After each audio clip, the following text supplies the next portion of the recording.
জলবায়ু পরিবর্তনের ক্ষতি মোকাবেলা ও পরিবেশ রক্ষায় সব ক্ষেত্রে গ্যাসের ব্যবহার বন্ধ করা দরকার। সেখানে বাংলাদেশ সহ এশিয়া, আফ্রিকা ও ল্যাটিন আমেরিকায় বাড়ছে এর ব্যবহার।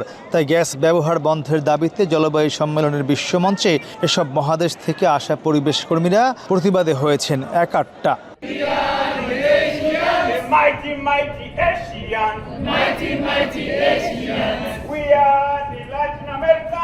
বাংলাদেশের পরিবেশ কর্মীরা বিক্ষোভে অংশ নিয়ে বলছেন, যেখানে বিশ্বব্যাপী পরিবেশ বিরোধী গ্যাস বন্ধের দাবি উঠেছে, সেখানে বাংলাদেশে নতুন আরও 41টি গ্যাস বিদ্যুৎ কেন্দ্র নির্মাণের পরিকল্পনা চলমান।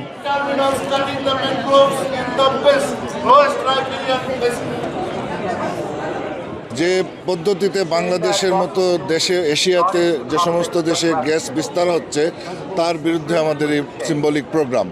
আমরা কোনো দেশের নাম নিয়ে বলতে চাই না। I'm allowed to say this already to the countries that are the top exporters of gas and gas expansion in the global south. We want to talk to the US, Australia, Japan and Korea.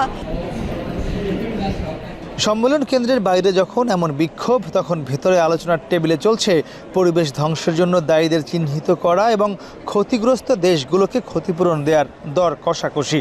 তথ্য বলছে 2023 সালে চীন carbon নিঃসরণ করেছে 32.88%, যুক্তরাষ্ট্র 12.6%, ভারত 6.9% আর Russia 4%।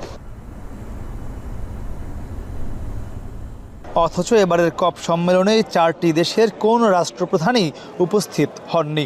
অপর একটি তথ্য বলছে, উন্নত দেশ ও আন্তর্জাতিক দাতা সংস্থাগুলো জলবায়ু প্রভাবের ক্ষতি মোকাবেলায় বছরে $170 বিলিয়ন সংস্থানের কথা বললেও ক্ষতিগ্রস্ত দেশগুলো বলছে দরকার $6 ট্রিলিয়ন। অথচ বিপুল পরিমাণ কার্বন নিঃসরণ করেও অর্থ দিতেই চাচ্ছে না চীন, যুক্তরাষ্ট্রের মতো বিশ্ব মোড়লরা।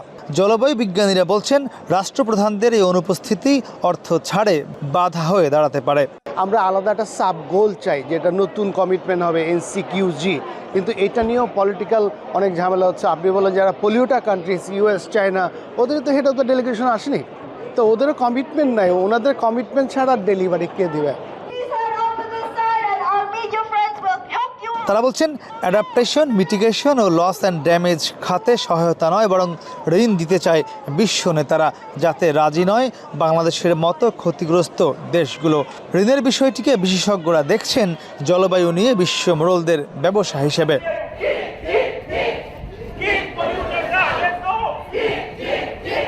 এখন পর্যন্ত $100 বিলিয়ন দিয়েছে, কিন্তু আমাদের মতো দেশ সেই হিসাব মানতে রাজি না।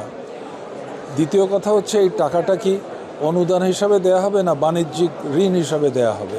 ওরা বাণিজ্যিক ঋণ হিসাবে দিতে চায়, তার মানে ক্লাইমেট চেঞ্জ নিয়ে ব্যবসা করতে চায়। এটা তো হলো না। এইগুলো নিয়ে প্রচুর তর্ক বিতর্ক হচ্ছে, আলাপ আলোচনা হচ্ছে। হয়তো সামনের সপ্তাহের শেষের দিকে একটা কিছু পাওয়া যেতে পারে। এবারের কপ সম্মেলনে এখন পর্যন্ত শুধুমাত্র সুইডেন $17 মিলিয়ন ক্ষতিপূরণ দেওয়ার প্রতিশ্রুতি দিয়েছে। এবারের এই বিশ্ব জলবায়ু সম্মেলনকে বলা হচ্ছে ফাইন্যান্স কপ বা অর্থায়নের সম্মেলন, কিন্তু বিশ্বের যেসব উন্নত রাষ্ট্রের জন্য পরিবেশ ধ্বংস হচ্ছে, সেই সব দেশের রাষ্ট্রপ্রধানরাই এবারের এই সম্মেলনে অংশ না নিয়ে পাঠিয়েছেন তাদের প্রতিনিধিকে। তাই প্রশ্ন দেখা দিয়েছে, এবারের এই সম্মেলন থেকেও কি শুধুমাত্র ক্ষতিগ্রস্ত দেশগুলোকে ক্ষতিপূরণ দেওয়ার আশ্বাসের মধ্য দিয়েই শেষ হতে যাচ্ছে, নাকি আসলেই এবারের এই সম্মেলন থেকে ক্ষতিগ্রস্ত দেশগুলোকে চূড়ান্তভাবে অর্থ ছাড়ের ঘোষণা আসবে? মাহমুদ রাকিব, এখন বাকু, আজারবাইজান। মাঠের অলরাউন্ডার আমি, আর ঘরের allrounder Tylox. Tylox toilet cleaner, clean মানেই টাইলক্স।